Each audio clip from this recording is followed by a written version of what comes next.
Good morning. It's Theresa, Ketofatgurlnomore. I promised y'all a miracle story, so it's going to be story time today. Now, I don't want to offend anybody in this day and age. Everybody gets offended. So if you don't want to watch my video, just don't watch it, because I'm going to be talking about God and what God did in our lives. I am a United Pentecostal Apostolic, Jesus name, tongue-talking woman of God. So if my beliefs, if they offend you in any way, you do not have to watch this video. But this is for the people that want to hear about this miracle that happened in my life. I'll never ever push my beliefs on any of y'all. I will pray for you and I will love you and be your friend, but I'm just not a pushy type of person like that. I can't be that way. If anybody wants to know anything about what I believe, I'm always happy. I've given many Bible studies over the years, but I've never ever pushed my religion on people. I've always just walked the walk and talked the talk.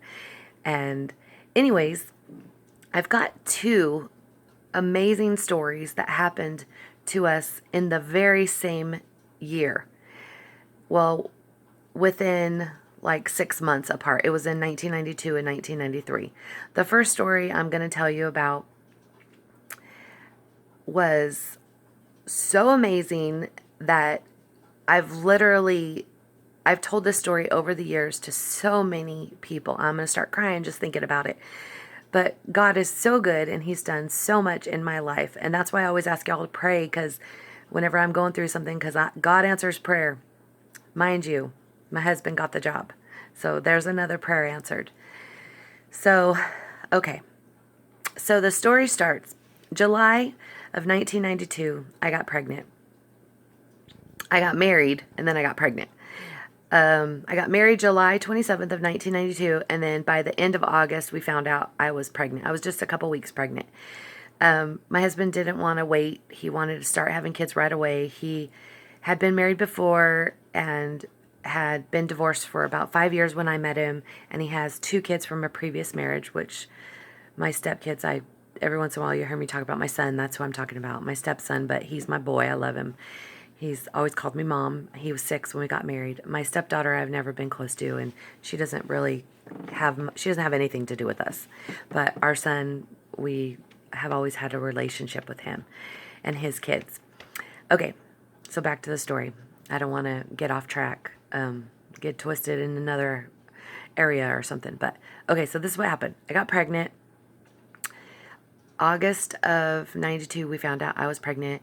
And in December of 92, you know all the tests that you take when you're pregnant? And if they come back positive, sometimes you got to go in and get more tests and just, my dog. Okay, so I got a test and it said that it was positive for something. I don't remember exactly what it was. It's been 25 and a half years ago. So to all y'all that have kids, that are moms, dads, if any of y'all know what it feels like to find out something is wrong with your baby when it's in the womb, that is so rough. They told me that something was wrong and they had to do an ultrasound. So we had to wait for like a week or so to get the ultrasound. So I'm just dying to know what's going on with my baby. So when we get in there and we do the ultrasound, first of all, the technician has this look on her face of shock, and she excuses herself very quickly and goes and gets the doctor. And the doctor comes back and says, we need to talk in my office. So we go in the office and he starts to explain something to us. If any of y'all have ever heard of gastroschisis. At that point in time, I did not know what that was. I had absolutely no clue. And to y'all that don't know what it is when a baby is born with no belly button. So everything is hanging outside of her belly or his belly. So, and then they also told me that she had Down syndrome. So, of course, I'm 21 years old. I've only been married for a couple of months. I'm 4.5 months pregnant. I think maybe almost 5 by then. I don't remember. It's been years. Anyways, all I could think was that I needed to get to church and have my church pray for me. By that time, the church that we were going to was running probably about 250 people. It was in Sacramento. Big church in Sacramento in Elk Grove called the Rock Church. If any of y'all live in that area, go check it out. They're amazing. And it is a church that believes in prayer and healings. So anyways, the next service we go to church and I go straight up there to the altar and I talk, because they ask if anybody wants to go up for prayer. So I tell my pastor what's going on. My baby's got a disease or a birth defect called gastroschisis, and she's Down syndrome, and I need y'all to pray because I know God can heal my baby. Mind you, I had only been living for God for about 2 years. I was raised a Catholic that never went to church, that didn't know anything about God, that read her Bible every once in a while, probably if I did something guilty and I wanted to read my Bible to make myself feel better. I don't know.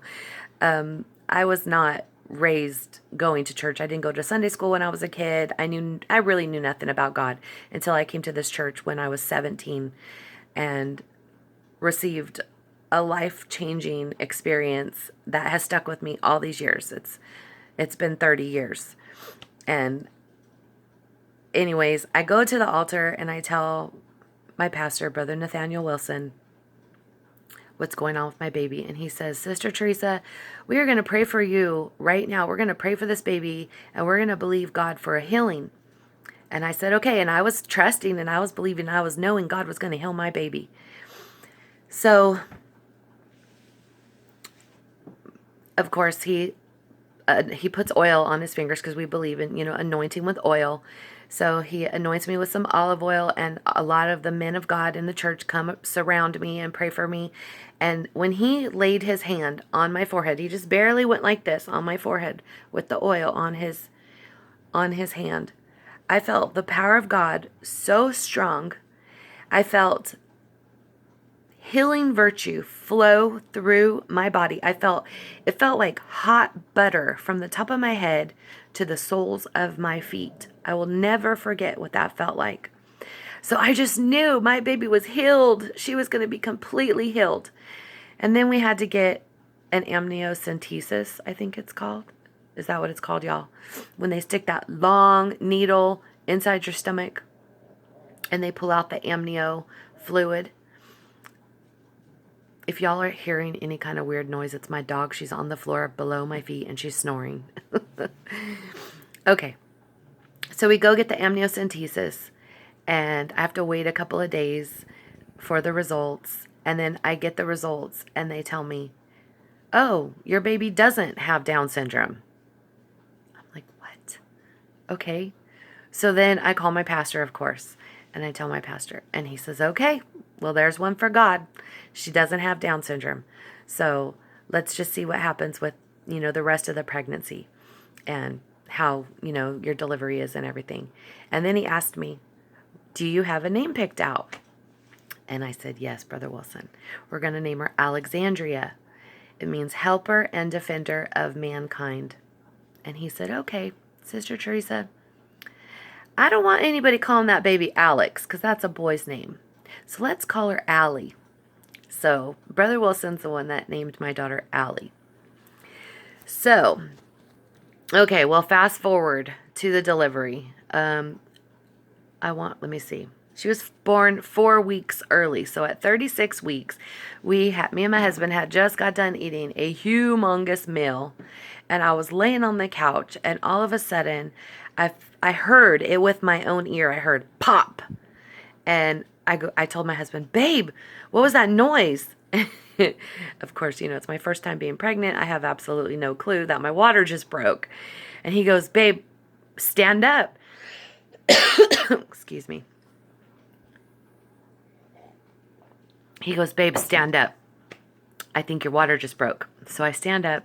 Actually, I just kind of rolled off the couch and hit my knees to the ground and water just went everywhere. So then, of course, we start freaking out. Or I start freaking out. He's like, okay, come on, I got your bag, let's go. So we get in the car. He drives like a total maniac, gets me to the hospital.